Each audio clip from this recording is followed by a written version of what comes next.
Punched. All right, we are recording. I want to welcome back to the Thankful Carnivore channel. I'm my good friend Emily. Hi. She is an incredible human being. She's another mental illness survivor. Yeah, don't crunch your forehead up when I say you're a fabulous human being, because if we weren't fabulous, we wouldn't have survived. There you go. Strong as they come. Absolutely, absolutely. And matter of fact, I've decided to entitle these talks the mental health survivors. Awesome. Because as you well know, people, the survivor percentage on mental illness, especially chronic long-term mental illness, is not a very good number. And you and I have beat the odds. Yes. Significantly. But we're going to talk about a couple of specific aspects of our mental illness journeys, medicines, medications, and then we're going to talk about how we feel about doctors and the medical system. So let's start with meds. I have a list of what I can remember that I took over 20 plus years. It's an incomplete list because I know I'm missing some. I don't know what they are, but I feel confident that there's some that, and my wife never kept track of all these things. I'm the one who kept track of it. How about you? Is there a long list of meds that you had to go through before they put you on a combination that sort of kind of might have worked? Not as long as yours, but yeah, definitely a lot of trial and error. Okay. Let's talk about that trial and error thing for a little bit, because a lot of people don't really understand what that means in this type of format. With mental illness, I know for me, I was diagnosed and then I was prescribed and told, take these for 3 months and come back and see us. Tell us how you're doing. Now, if you have any significant headaches or any physiological issues or complaints, or if you think you're going to kill yourself, please call us. Kind of verbiage. Yeah. What was your experience with that? Yeah. And a whole lot of just wait it out, let the process play out, let the process, give it time. A lot of that.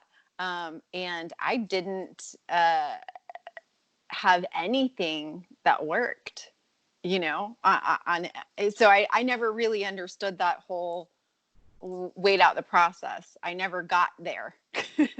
I never got to wherever they were wanting me to arrive to. I got a little bit better. I got to where I stayed out of the psych ward, and that was a plus, but that wasn't functioning, that wasn't like thriving until Carnivore. What about, because I ran into this thing in the beginning. It was Prozac for like 3 or 4 years, and then they started the combos, because Prozac worked for me for a time up to a degree. I didn't feel as crappy, but I also felt like that this has just been a blanket laid over, and that I was made more comfortable for lack of any progress being made. But I didn't have side effects that I was conscious of until past the 3-year mark. And then the dry mouth got ridiculous, and the brain zaps started up, and the horrible, horrible headaches. But I was told that just comes and goes. There's not really much we could do about that. Take your Tylenol, which I was, good grief, I wonder how many vacations I put Tylenol sales reps on. Seriously. From all the Tylenol I took over, the generic acetaminophen that I took over the decades. What about you? Did you experience similar? Mine was ibuprofen. I popped about 800 milligrams of ibuprofen every single day. Wow. Yeah. And now that I've discovered the whole MS thing, that totally makes sense with that. But it's really impossible to see what came first, because I feel like I exacerbated everything with the MS with all of the medications that I was on, and I feel that that's been a big component. I mean, think about it. Anytime you're putting a medication inside of your body, you're messing with the system. You're creating an imbalance. And so, yeah, I had, of course, significant weight gain with the 900 milligrams of lithium, and just a zombie-like state. Yes, I wasn't killing myself because I wasn't even capable of getting to that point. I didn't have enough energy. I was just like this zombie. And it's no way to live. It's no way to live at all. That's a significant dosage of lithium too, isn't it? 900 a day. That's at the high end of what's considered a therapeutic dose. Yeah, I had they tested my lithium levels through blood work every year, and I was always that was my therapeutic level, but I still wasn't functioning. Isn't it? Boy, we could wax eloquent just on what you just said right there for hours. I mean, here you were, you taking all this medication, and I'm going to bet you tried was lithium the only thing that they tried you on? What all? Prozac. I had 80 milligrams. At my highest, I had 80 milligrams of Prozac and then 80 milligrams of Adderall just to get out of bed every day. So I would have 40 milligrams right whenever I woke up, and then I would have another 40 milligrams at noon. And that was just so that I could go through the motions of getting my son up, getting him to school, and then whenever I was working, getting to work and going through the motions of going to work. And, I mean, I was just barely human, I can't. They wanted to try me. They asked me, would you be interested in trying lithium? And I'm like, no. Yeah. Because in my work experience, I had seen patients, chronically mentally ill, bipolars, and schizophrenics who'd been on lithium for years and years and years and years. And it's not a good look after a while. It's very hard on the human physiology. And a lot of, it's another one of those things that shorten the mentally ill person's life is these awful medications. I'm going to go through the list here. Go ahead. I bet you've taken some of these. Now, Prozac, yes, although I didn't get as high dosage as you, because if I got past 50 milligrams, then I would have these horrible headaches. Just horrible. It's just it was like somebody made the anvil heavier. It was just horrendous. But Prozac was like the foundational med that I took for almost the entire 20 plus years. And then when they started adding, I've taken Effexor, Pristique, Remeron, Wellbutrin, Lexapro, Zoloft, Ativan, Trazodone, Latuda, Symbyax, which is actually Prozac combined with an antipsychotic med I could never pronounce, Risperidone, there's another atypical antipsychotic med, Seroquel. That was the one I actually thought might be the fix, because I had a stable 4 or 5 months, and I wrote a really good album. But no, it wasn't. Abilify, yeah, that came at the end of the Seroquel. Lamictal. Yeah. Did you take Lamictal? I did. That made me into this, that blunted my affect, and I was just like, I could be one of those people who could just sit in a chair and not move for hours. It sounded like a good time. Yeah, really. Near catatonic state. Lovely. And the last one of all these meds that they tried me on was Zoloft, which was fitting since it's the end of the alphabet. Now, I didn't have the fear of side effects like you did with the lithium. I mean, because with lithium will kill you. I mean, Yeah. if your blood level's not right, you can die. Yes. You can have a heart attack from that drop of a hat. Whereas my meds were killing me slowly. Mm-hmm. And they all had basically the same general side effects. They all put weight on me. They all made my headaches worse. They all added different dimensions to the brain zapping phenomena, which I'll try to describe that. Maybe it was different for you. It was like there would be this flash of light, and I could feel it was like kind of running around my head. Mm. Or I didn't have that. across my brain type kind of feeling. I've You heard didn't of have it. No, I've heard of it described like that, but I didn't personally experience that. Well, good for you. It sounds miserable. I mean, it sounds like terrifying, you know? Like your brain is zapping. Like that sounds terrifying. And now, yes. At the time, I don't remember being so much afraid of it as it was just one more thing to piss me off. That's my memory of it, because as we talked about before, you know, I was a very angry, depressed person. And this was just one more thing, you know, oh, geez, here I am. I'm taking these damn pills. I'm following the directions. And now I got to deal with this too on top of it. It was just one more thing. Did you feel like before Carnivore and you're living this life existing on these medications, did you think this is all there is? This is all I got to look forward to? That's what I was told. Did you have a doctor? Did you have a doctor told you this is it? Oh yeah. I mean, that was almost even an unspoken that this is the treatment for bipolar. This is the only treatment for bipolar, is a lifetime of medication. There is no out. There is no end. And that you should just be happy that you're still alive every day.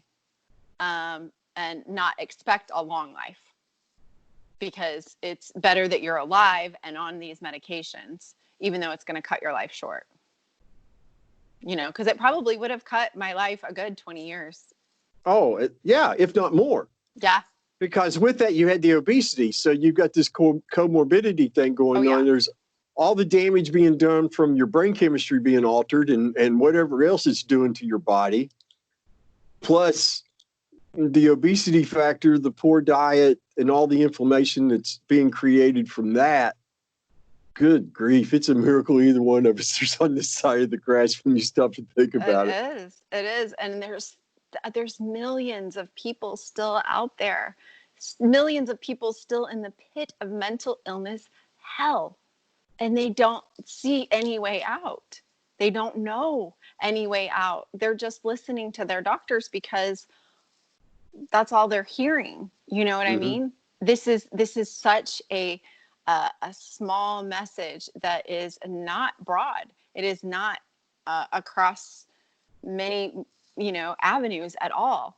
And that's why I'm never going to shut up. I'm never going to shut up, because even if one more person gets to have the hope that they can go in the direction of food and not in the direction of medication and the typical mental health treatment for mental illness. That was beautifully said. And people are trapped. They don't know they're trapped. I remember feeling extreme frustration, and I was cognizant of the fact that my life expectancy was greatly being reduced as all the things that for all the reasons we've already mentioned. But I just kept feeling like there's got to be a way out of this. How can I not, all my education, all my experience, why am I not finding my way through this maze? Why can't I there's got to be a solution. I remember that was it was the ultimate frustration, but it was kind of one of the things that kept me going, was there's got to be, this can't be it. Because if this is it, then I understand truly why people do away with themselves. Oh yeah, absolutely. Because Absolutely. it is horrible. It's Do you find it hard to articulate just exactly how awful it was? Yeah, because unless you're there or you've been there, uh, people have no reference. You know, they have no understanding, and what they do is they hear what you're saying and they put it in their reference. That yeah, I've had a bad day too. You know, and you're like, no, it's yeah. And I don't fault them. Sure. I'm grateful that they can't even conceptualize. They have no idea. And I'm so grateful that they have been protected from this. I'm so grateful that they don't even know what I'm talking about. But that's not my audience. That's not the people that I'm going to. I'm going to the people who get it. The people Sure. who know that they're experiencing that misery, that hopelessness. And I think that's more it than anything is hopelessness. Because people who have a bad day have still have their hope that tomorrow's going to be better, that this is just a bad day. But when you're in the pit of mental illness hell, there is nothing but pure hopelessness. There's no light at the end of the tunnel. There's no direction for you to go. You don't even know where to turn. It's just complete misery. Boy, that's accurate. I can't find a flaw in that. That right there is that's a perfect description because I remember, said, "Oh, tomorrow will be a better day." Yeah, right. I knew what the next day was going to bring, Yep. and it was going to be a worse version of today. Yep. I just didn't know what part of the day was going to be worse. Yep. And if nothing extraneous happened, well, I was sure to create something that would make it worse because that's what I did. I sabotaged myself repeatedly, daily, multiple times a day, Oh yeah. completely oblivious to the fact, and in many cases, convinced this is the right thing to do. Mm-hmm. And in retrospect, I'm like looking over my shoulder with no brain fog going, oh my God, I can't, that was so foolish. How could you not see the obvious error there? Mm-hmm. But you're oblivious Oh yeah. because, and the mental illness it narrows your vision scope down to almost nothing by Blinders. comparison. Blinders. That's what I always say. It was just like this hoodie and blinders that I couldn't see anything else Now, except for misery. did the meds adjust those blinders at all for you? I mean, you talk about it got you to where you could do the bare basic minimum of functioning, but it doesn't sound like that there was ever really much improvement at all. It just got you to a base level of functioning. Yeah, and with bipolar, I did have days where I was higher functioning, um, but then the off days or the bad days was just complete darkness and heaviness. But there were days that and moments that I could perform, but then I would have to retreat and regroup for like I would have one good day and then I would have to regroup for like 3 days Wow. just to function, just to get back. And I was always behind. I always had this huge to-do list of things that I could never get done, because I was just and even if I efforted myself, even if I push and I tried, I would sit there and be ready to execute something and my brain would just like I couldn't even think. And so it was pointless. It was just like, Emily, go back to bed. Like go back to bed because you're useless. You're completely useless. You can't even sit here and type this documentation or whatever I needed to do or send out this email, because when my brain wasn't working, my brain wasn't working. There was no sucking it up and pushing through. It was just on or off. I'll share this experience, and then we'll get to talking about doctors in the medical system. Um, about 10, little over 10, a little less than 10 years ago, we had this dog, this puppy, and he was the most intelligent animal we'd ever had. I was too sick to process things well, so we got a dog trainer to come to the house. Now, the day before this dog trainer came to the house just happened to be when I decided to go see a psychiatrist for the first time. I've been letting my medical doctor treat me, but after, this is middle 2000s and things were starting to go, I was getting worse, and he was doing the best he could. I thought, well, maybe I'll try a psychiatrist. So I found this lady, she's real nice gal.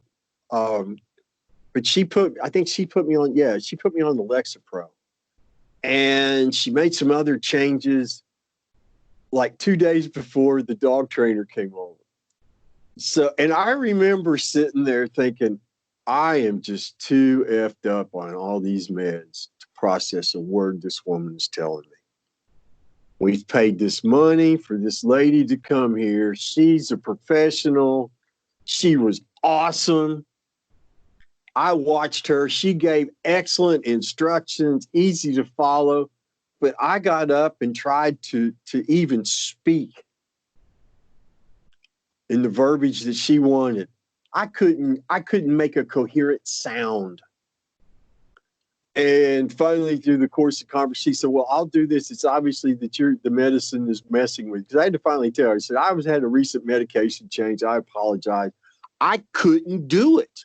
I couldn't tell my dog that he was a good boy. Yep. Literally. Because I was so foobarred. Mm-hmm. And I was aware that I was too foobarred. That made it even worse, I think. If I'd have been oblivious to it, it would have been just, but oh no, I knew what was going on. That's one of my worst memories of taking meds. And I think it sums up for me basically the whole cycle. Really good idea that was well intended. It just ended up in a pit of nightmare that did far more harm than it did good. And with that in mind, let's talk about doctors, because they're the ones who prescribe those meds. Yes. Now, did you have a bunch of different doctors, or did you have one or two that you saw continuously while you were sick? I started out on one, and then I transitioned to another one. I've been with him for 7 years. So pretty much mostly this psychiatrist that I'm with right now. Okay. How before this guy, because 7 years, you've got quite a rapport going on. You're with somebody for 7 years. And I could say that because my medical doctor, I saw him for the better part of 15, 16 years. Mm. And so those kinds of things take time. How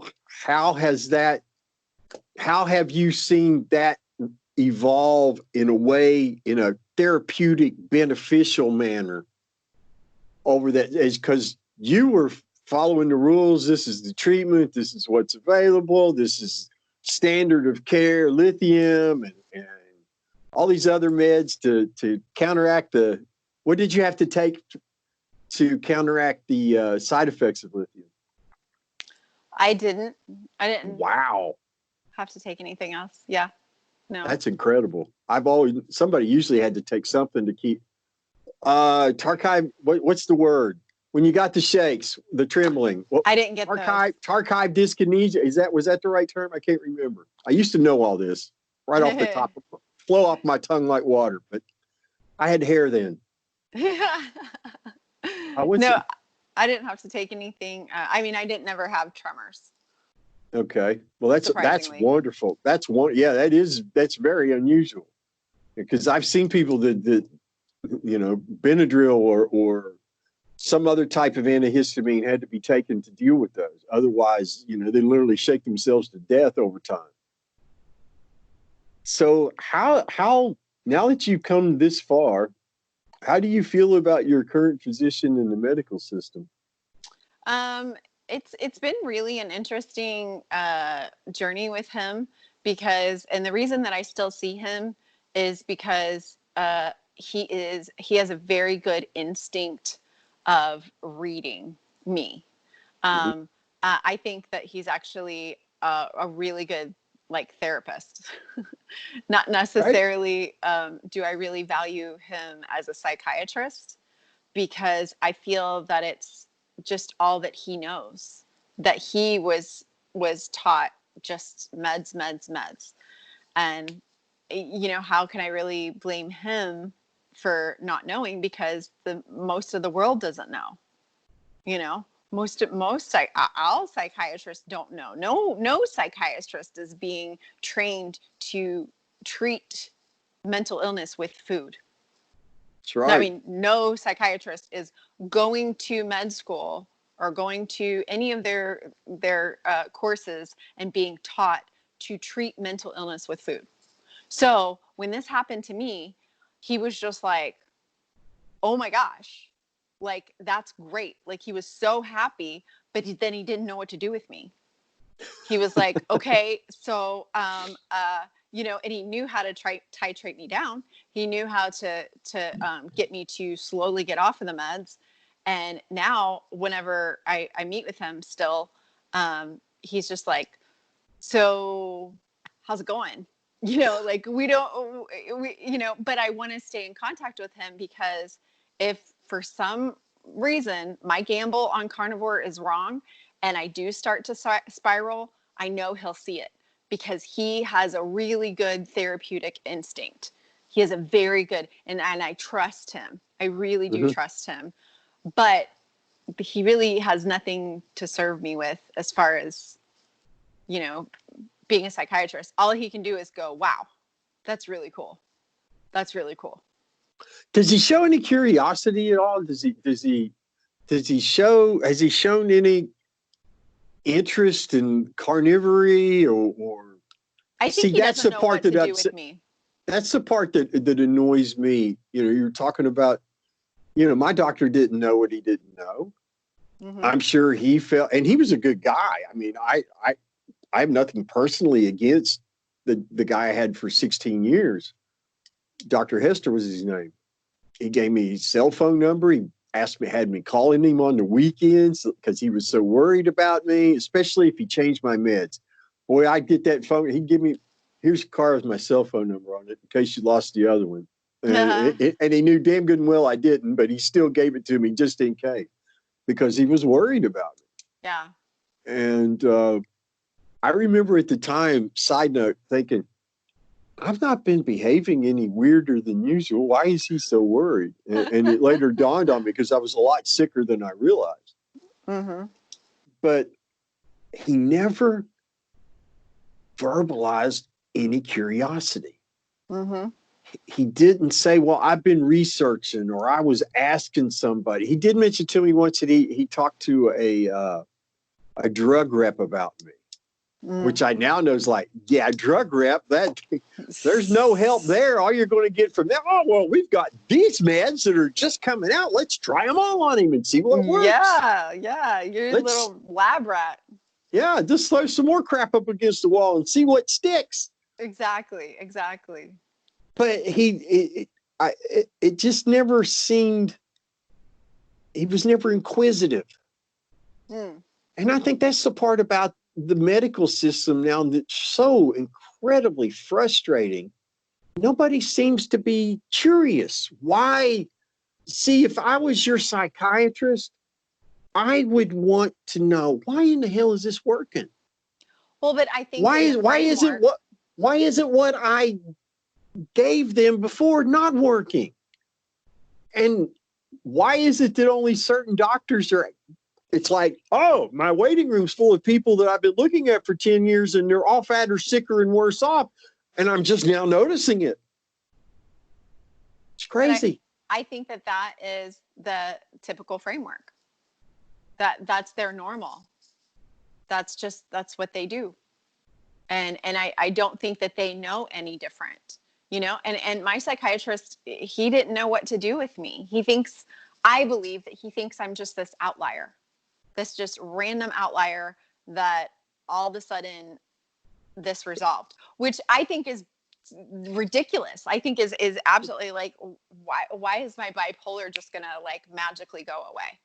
Like, but maybe I think he just doesn't know what to do with me. And he doesn't know, he has this mindset of the typical framework of mental illness treatment, and he doesn't know how to fit this into that. All he knows is prescribing meds. He doesn't know what to do with me eating and getting better. How could he use that with his other patients? He can't. He's not even allowed to prescribe, food for people. That right there is part of the issue. What you and I both know from doctors' own mouths is what they're taught about nutrition wouldn't fill a thimble. Mm-hmm. And so the whole subject of food and diet never, ever come into play.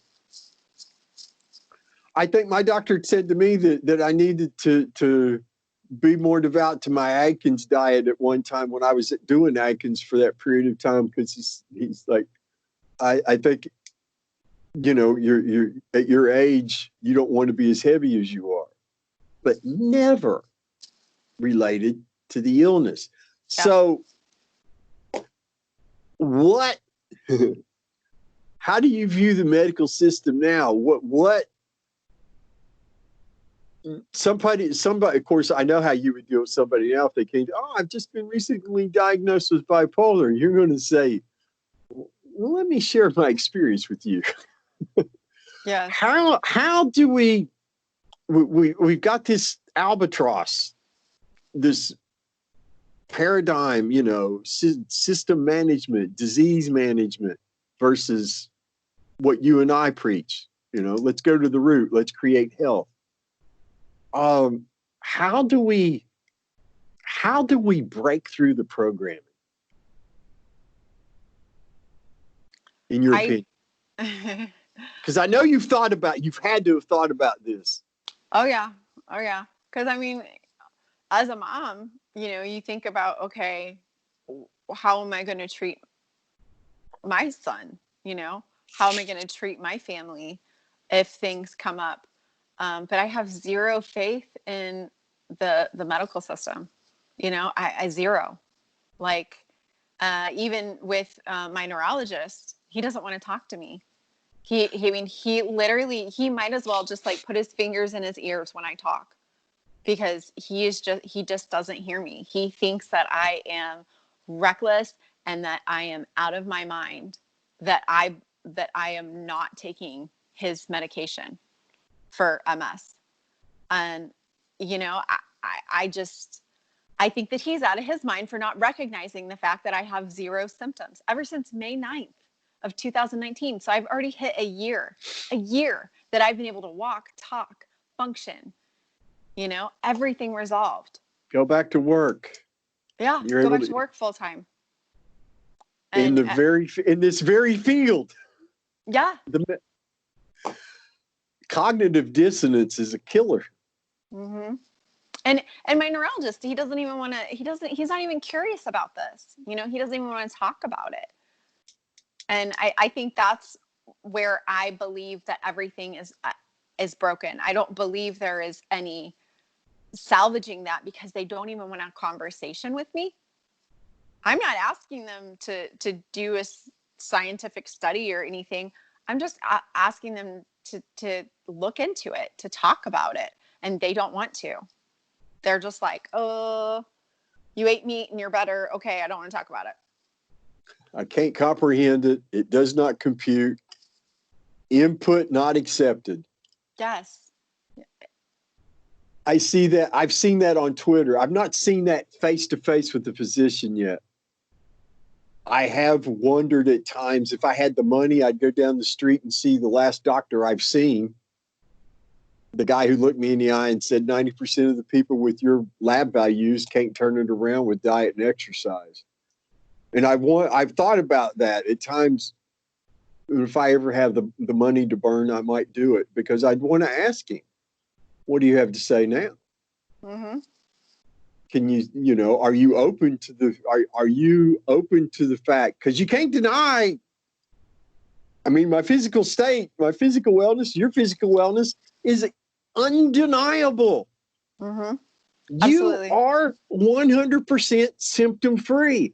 Yes. I am 100% symptom free. Yes. What is there to prove? Why can't you accept that? Well, you're a medical professional. Mm-hmm.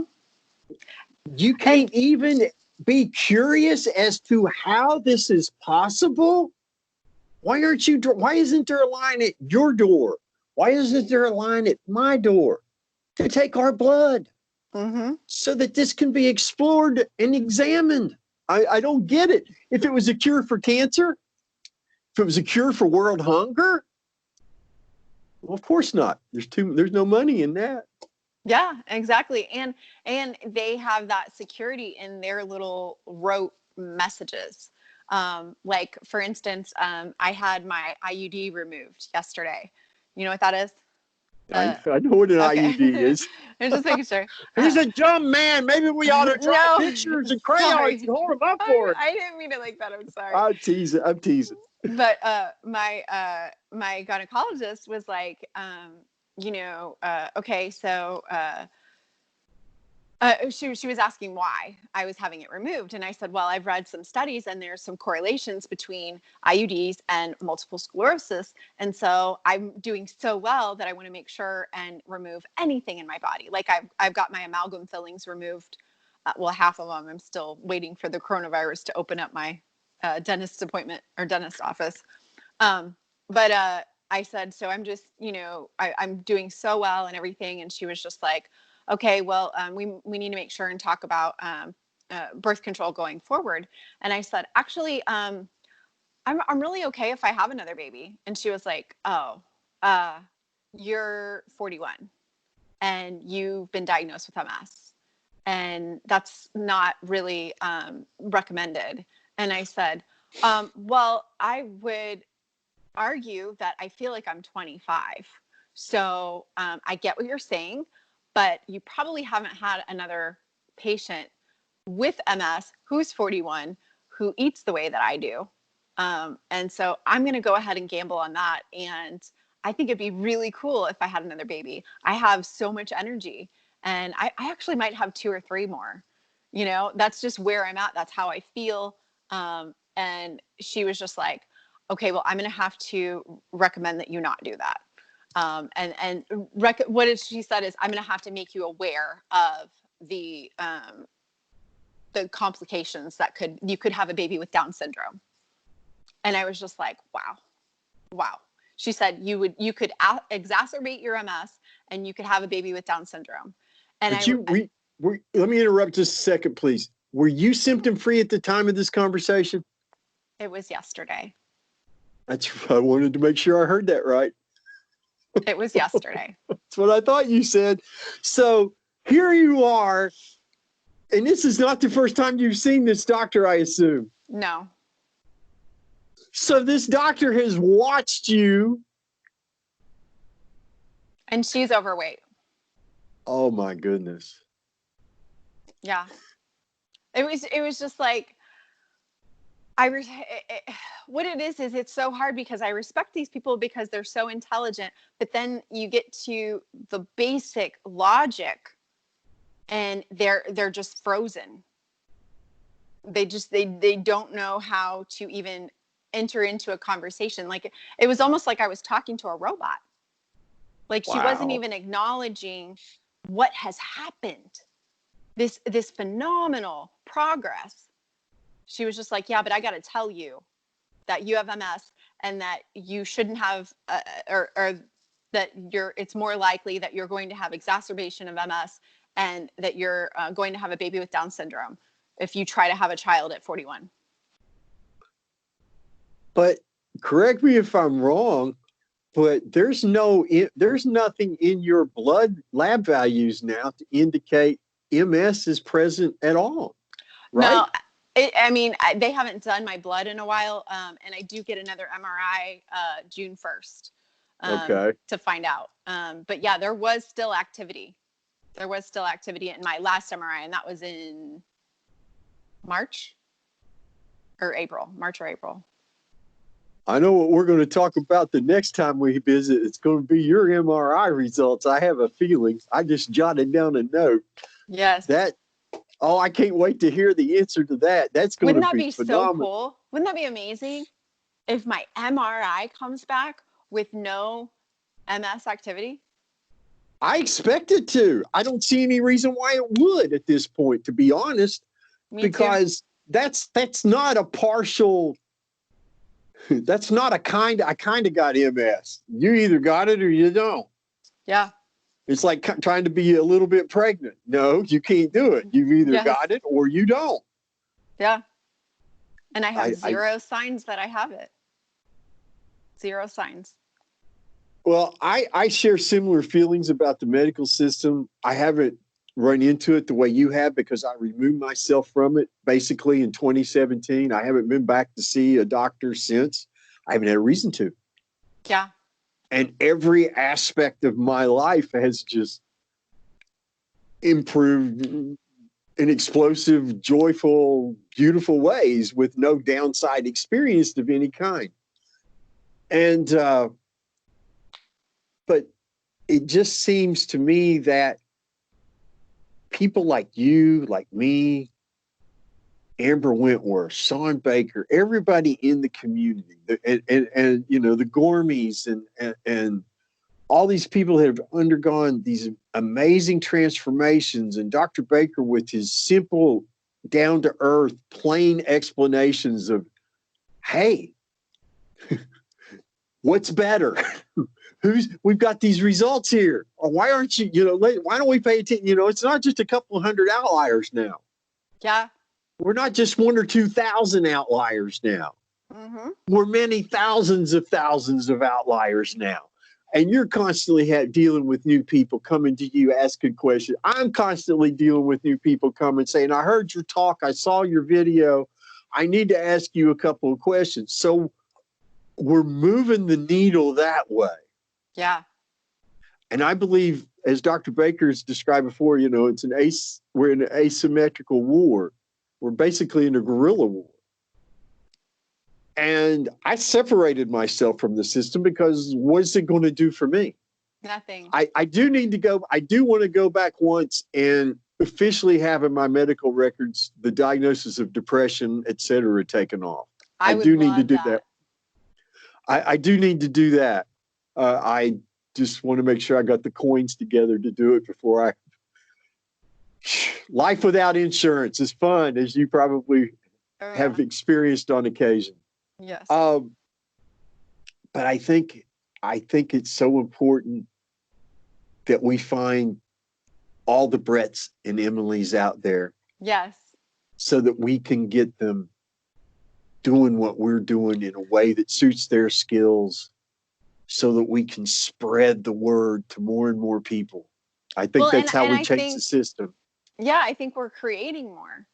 You know what I mean? With every person that we share this with every person that we help change their life, then they're to the point where they can't shut up, and they're telling people, and their family is seeing what's happening to them. And so it is just multiplying. So we just need to just keep doing what we're doing and not shut up. I know you're not going to shut up, and I'm not going to shut up. No. Well, sweetheart, I appreciate so much you taking time out of your weekend, your Saturday, to come have this conversation. We're going to have more. Yes. We're going to call this, I've decided we're going to call this the Mental Health Survivors Series. Because we are survivors. We are. And we know that everybody else out there suffering from mental illness can survive it too. It just takes information and a willingness. I mean, what have you got to lose at this point? Exactly. Why not try it? Along with your meds. Don't stop your meds. Oh, absolutely. Do it along with your meds. Eat more meat. That's all you got to do. Eat meat and fat. And trust your body. Yes. Because most of us, none of us, until we started Carnivore, we didn't know, we never thought about what we were consuming as toxic garbage. No This way. is food, man. It's just sweet. Oh, it's so good. I want more of that. I can't have enough of it. It's so good. And now we know. Emily, thank you very much. Have a beautiful day. Look forward to talking to you again in the next month or so. We're going to do this until we've had all the conversation we feel like we need to have, which means we're going to be talking a lot. Forever. Beautiful. Let's never stop. My friends, thanks for watching and taking time out of your day. Keep doing the things you need to do to take care of you. And always remember, you've got something to be thankful for.